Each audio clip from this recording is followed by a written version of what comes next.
ঢাকার ধামরাই ইনসেপ্টা ফার্মাসিউটিক্যালসের একটি ঔষধ ফ্যাক্টরিতে বৈদ্যুতিক শর্ট সার্কিট থেকে অগ্নিকাণ্ডের ঘটনা ঘটেছে।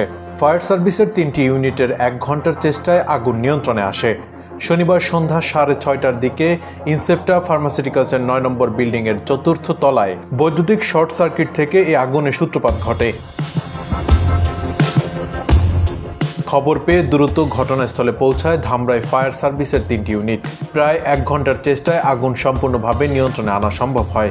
আগুন নিয়ন্ত্রণে ফায়ার সার্ভিস হাইড্রেন্ট সিস্টেম ব্যবহার করে। এ ঘটনায় কারো গুরুতর আহত হওয়ার খবর পাওয়া যায়নি। ধামরাই ফায়ার স্টেশন কর্মকর্তা মোহাম্মদ সোহেল রানা বলেন, সন্ধ্যা ৬:৩০টার দিকে খবর পেয়ে ঘটনাস্থলে যাই। আমাদের ৩টি ইউনিট আগুন নিয়ন্ত্রণে কাজ করে।